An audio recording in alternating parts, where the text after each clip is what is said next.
People often say that death is the worst punishment a person can face, but few ever stop to imagine what it means to wake up every single day knowing your life will never move forward again.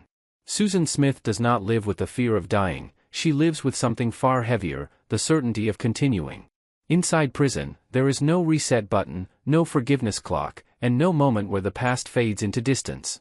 For Susan Smith, prison became a slow, endless reality where each day feels heavier than the last, and many believe this kind of existence is worse than death itself. Susan Smith entered prison carrying a name that would never lose its weight, a name that followed her into every locked door, every hallway, and every moment of silence. From the very beginning, she was not treated as just another inmate serving time, but as someone whose crime placed her at the lowest level of prison hierarchy, a place where judgment is not subtle and mercy does not exist. Inside those walls, the crime you committed defines you forever, and for Susan, that definition was something no amount of time could soften. Prison is often imagined as physical confinement, but the true punishment begins in the mind, where escape is impossible.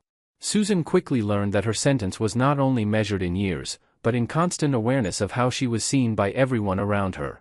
Other inmates did not need to speak for her to feel their hatred, because it lived in their silence, their stares, and their refusal to see her as anything more than what she had done.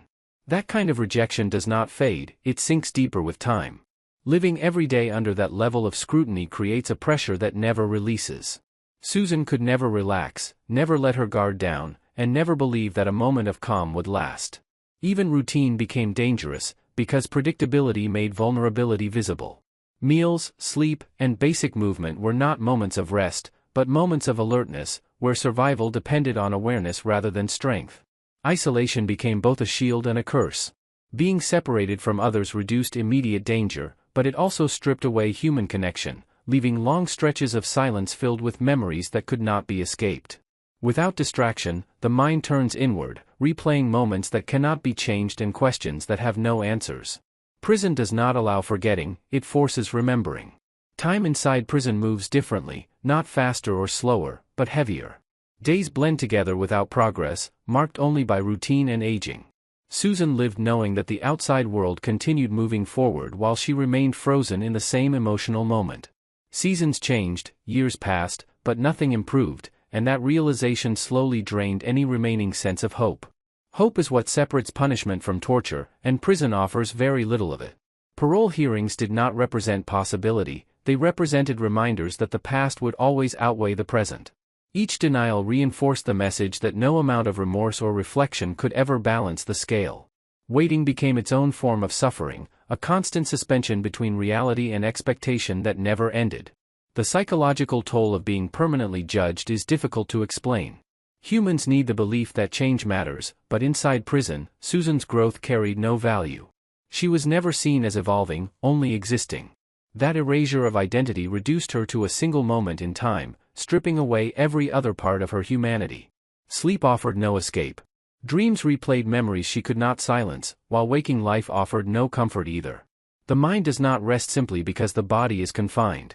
Prison forced Susan to sit with her thoughts endlessly, without distraction, without denial, and without relief. Over time, this mental exhaustion became heavier than physical confinement. Aging inside prison brought another layer of punishment. The body weakens, health declines, and time becomes more visible.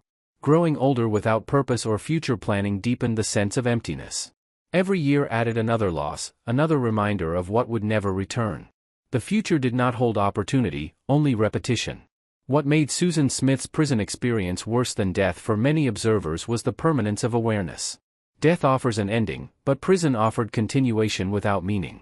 Each day required waking up to the same truth, the same judgment, and the same reality, with no finish line in sight. Existence itself became the punishment. In the end, Susan Smith's prison hell was not defined by walls, bars, or sentences.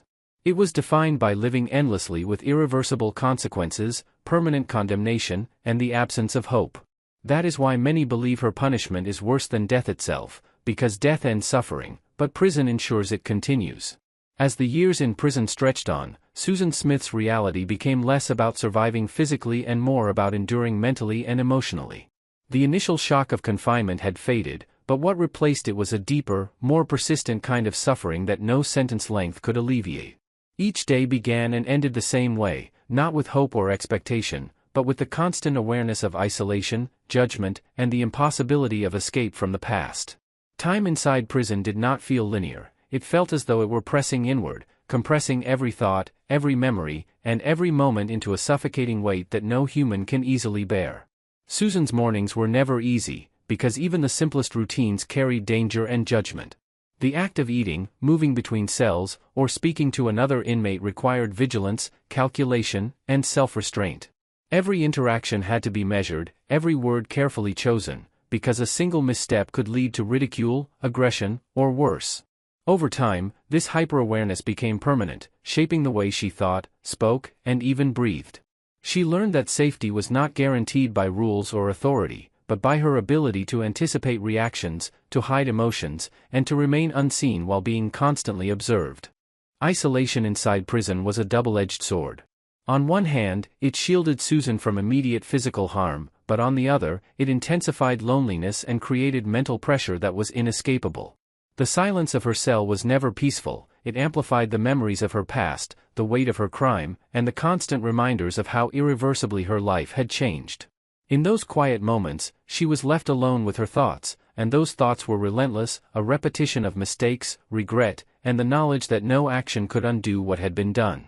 As time passed, Susan's mental state became more fragile, yet outwardly, she had no choice but to appear composed.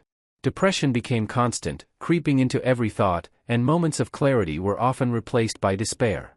Anxiety no longer appeared in waves, it settled in as a permanent companion. She learned to function despite it, moving through each day mechanically, finding small moments of routine to cling to, but always under the shadow of mental strain that would not relent. The longer she remained inside, the more it became clear that prison punished her in ways death could not. It forced her to live with herself constantly, with nothing to distract or relieve the mind. Time lost all meaning. Years stretched endlessly, and milestones that give life significance vanished. Birthdays, holidays, and personal achievements outside the walls were meaningless, replaced with monotony and repetition.